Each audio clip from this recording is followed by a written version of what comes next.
Dahulu kita ajak kawan-kawan untuk bangkit berdiri. Kita dorakan lagi semangat lagu darah juga.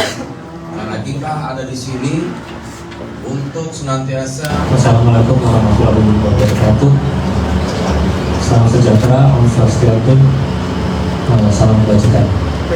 Rekan-rekan yang saya hormati, nama saya Alex Leonardo. Pada tahun 98 kuliah di Atmajaya. Sekarang saya tergabung dalam Barikade 98 bersama-sama dengan organ gerakan lain melakukan kongres hari ini dengan maksud menolak dan mengecam pernyataan dari saudara Fadlizon tentang kasus perkosaan yang dia bilang adalah rumors. Dari pandangan kami bahwa apa yang dilakukan oleh saudara Fadlizon sangat masalah dan ahistoris, tidak sesuai dengan sejarah dan tidak sesuai dengan fakta. Beberapa waktu yang lalu Presiden Prabowo mengatakan bahwa banyak menteri yang salah omong. Kali ini adalah kesekian kalinya menteri yang salah omong lagi. Kemungkinan besar salah pilih. Dan kemungkinan besar hal ini akan terjadi lagi, dan kita sebagai anak bangsa wajib untuk mengingatkan terus sistem politik kita, politik kita, termasuk juga yang sedang berkuasa. Saya melihat bahwa kasus ini tidak berdiri sendiri. Apa yang diomongkan oleh Fadlizon sudah terjadi sebelumnya pada masa-masa bertahun-tahun yang lalu, pada saat Presiden Prabowo juga masih menjadi Menko Menteri Pertahanan.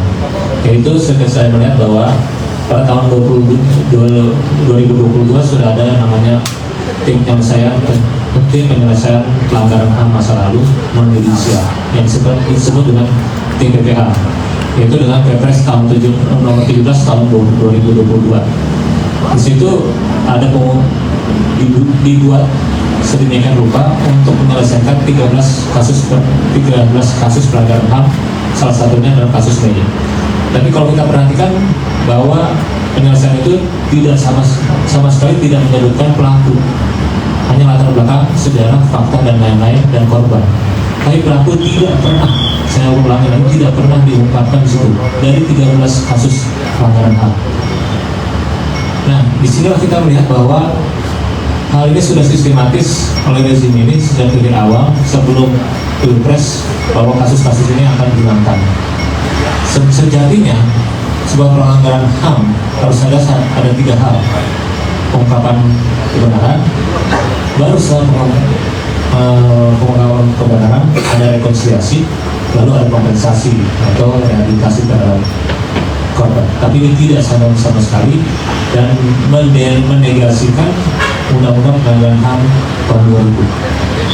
Nah, upaya-upaya tersebut kita sudah melihat bahwa ada lagi upaya penghapusan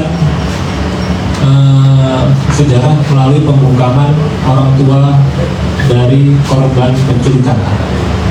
Teman-teman pernah tahu bahwa beberapa elit partai sudah membungkam korban penculikan lewat pemberian uang kepada beberapa orang tua korban.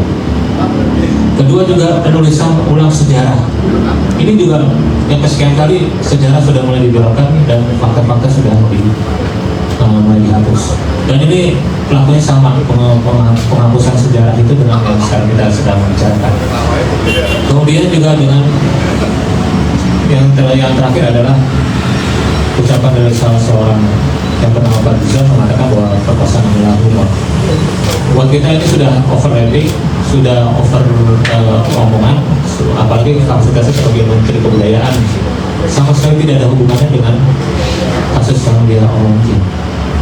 Harusnya kasus pelanggaran HAM adalah tetap secara dalam undang-undang adalah ranahnya Komnas HAM sebagai penyidik dan kejaksaan sebagai penyidik.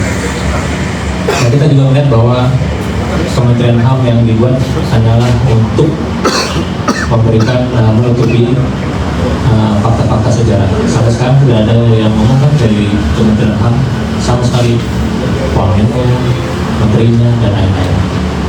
Nah, ini yang kita rasakan bahwa apa yang dilakukan oleh Fadlizon ini betul dia adalah seorang Sontoloyo, tidak berlebihan, malah kurang ya atribut yang harus dilakukan, dan saya rasa dia pantas dipecat karena betul-betul blunder yang sangat menyakiti sejarah dan akhlak sehat bangsa. Terima kasih.